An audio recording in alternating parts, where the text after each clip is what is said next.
Success એકેડમીમાં આપ સૌનું સ્વાગત છે। આજના લેક્ચરમાં આપણે સંયુક્ત જીવન વીમા પોલિસી હિસાબેના વિશે દાખલા ગણીશું।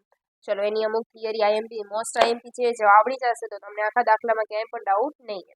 પહેલા એનો અર્થ, જ્યારે ધંધા દ્વારા ભાગીદારોના જીવન પર સંયુક્ત રીતે વીમો લેવામાં આવે છે તેને સંયુક્ત જીવન વીમા પોલિસી કહેવામાં આવે છે।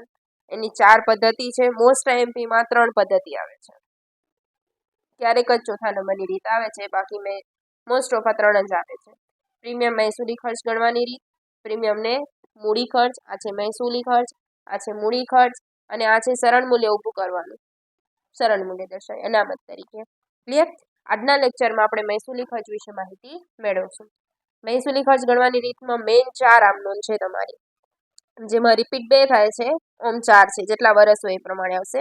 જ્યારે પ્રીમિયમ ચૂકવવામાં આવે ત્યારે તો પ્રીમિયમ ખાતે ઉધાર તે બેંક ખાતે જમા, કેમ કે પ્રીમિયમ છે એ ચૂકવી દેશો તો પૈસા તમારા પાસેથી જશે, જાય તે જમા, એટલે બેંક ખાતે શું થઈ જશે?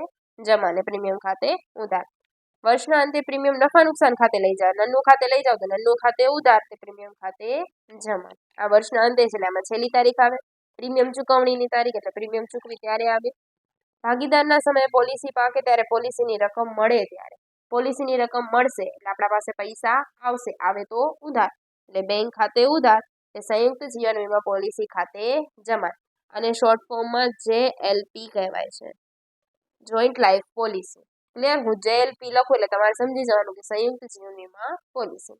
પોલિસીના નાણાં ભાગીદારોને ચૂકવી દઈએ તો ચલો JLP ખાતે ઉધાર તે જે ભાગીદારના જે ભાગીદાર હશે એના ખાતે જમા। મેં 4 આમ નોંધ। ચલો આજે આપણે દાખલા નંબર 7 વિશે માહિતી મેળવીશું।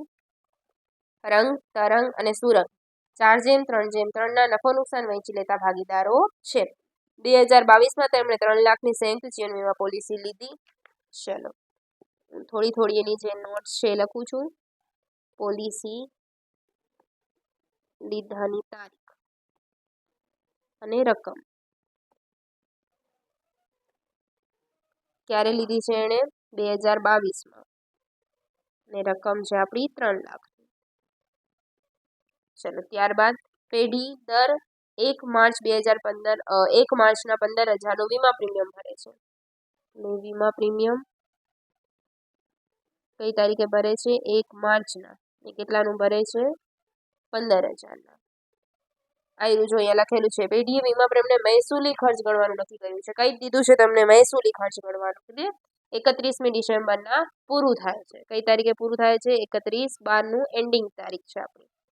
તારીખ તરંગ તારીખ 7મી માર્ચ 2024ના રોજ મૃત્યુ પામ્યો અને વીમા કંપનીએ રકમ ચૂકવી દીધી। વીમાની રકમ ચૂકવ્યાની તારીખ કઈ તારીખ છે, અને કઈ તારીખે ચૂકવી છે? 7 માર્ચ 2024। ક્લિયર? હવે એની આમ નોંધ કરીએ આપણે। ચલો આમ નોંધ, સૌપ્રથમ કોની આમ નોંધ કરશું આપણે? 2000 ને લીધી છે ક્યારે? 22માં, તો આપણે 22થી જ એની આમ નોંધ કરવી પડે। ચલો 2022થી આપણે આમ નોંધ કરીએ। સૌથી પહેલી તારીખની ગણાશે, એટલે જ્યારે પ્રીમિયમ આપણે ભરશું એની શું હતી? તો કે વીમા પ્રીમિયમ ખાતે ઉધાર તે બેંક ખાતે। પ્રીમિયમ તો આપણે કેટલું ભરીએ છીએ? 15,000 જ, 15,000। હવે આમાં 4 આમ નોંધ નહીં થાય, કેમ કે ચૂકવણી ક્યારે થાય છે? 7/3 ના, એટલે 7/3 જે 24 છે, 24માં 4 આમ નોંધ થશે, બાકી બધામાં બબે થશે। બીજી આમાં કઈ આવશે? 31/12, કેમ કે 31/12ના એ ચૂકવણી કરે છે। ચલો તો ત્યારે એની આમ નોંધ શું થશે આપણી? તો કે નફા નુકસાન ખાતે ઉધાર તે શું થાય? વીમા પ્રીમિયમ ખાતે, વીમા પ્રીમિયમ ખાતે 15,000। આમાં પ્રીમિયમની જ રકમ આવશે બધા હાલમાં। ક્લિયર છે? ચલો ત્યારબાદ આપણે પાછળ કરીએ આમ નોંધ। 2000 ને હવે કયું આવશે? 22 હતું એટલે હવે કયું લેશું આપણે? 2023। એમાં કઈ તારીખ આવશે? 1 માર્ચ। એમાં સૌથી પહેલી કઈ આમ નોંધ લખશું આપણે?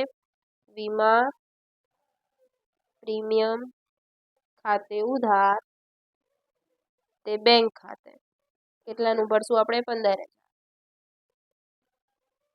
ત્યારબાદ 31/12ના એમાં શું આવશે?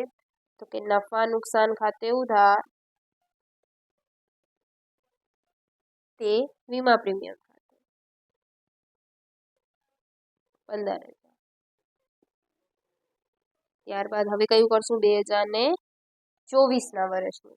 ચલો તેમાં શું આવશે પહેલા 1 માર્ચની કરી નાખીએ. વીમા પ્રીમિયમ ખાતે ઉધાર તે બેંક ખાતે 15,000. હવે આપણાને નાણાં મળે છે કઈ તારીખે મળે છે આપણને 7 માર્ચના. તો 7 માર્ચની આવશે હવે આમ નોંધ આપણી. આપણને નાણાં મળે છે તો પૈસા આપણા પાસે આવે છે એટલે આવે તે ઉધાર એટલે બેંક ખાતે ઉધાર તે JLP ખાતે. તમે આખું લખશો સંયુક્ત જીવન વીમા પોલિસી. કેટલા નાણાં મળતા હતા 3 લાખ. 3 લાખ. ત્યારબાદ વળી પાછું 7/3ના જ તે લોકો ભાગીદારને ચૂકવી દે છે એટલે JLP ખાતે ઉધાર તે ભાગીદાર 3 છે તે રંગ ખાતે તે તરંગ ખાતે અને તે સુરંગ ખાતે. આ તો 3 લાખ જ આવશે. 3 લાખની આપણે કરી નાખીએ વહેંચણી. ચલો 3 લાખને કયા પ્રમાણમાં 4/3/3. 3 લાખ ભાગ્યા 10 ગુણ્યા 4 બરાબર એટલે 1,20,000. 90,000 90,000. ક્લિયર. અને લાસ્ટ નામ નોંધ છે એ પણ આપણી 7/3ની થશે કેમ કે એના પછી તો ટ્રાન્ઝેક્શન જ નથી એટલે નફા નુકસાન ખાતે ઉધાર તે વીમા પ્રીમિયમ 15,000. ક્લિયર. ચલો ખાપા લખવા જરૂરી છે કેમ કે આમ નોંધ છે એટલે તારીખ વિગત ખાપા ઉધાર જમા. આપણી આમ નોંધ થાય છે કમ્પ્લીટ.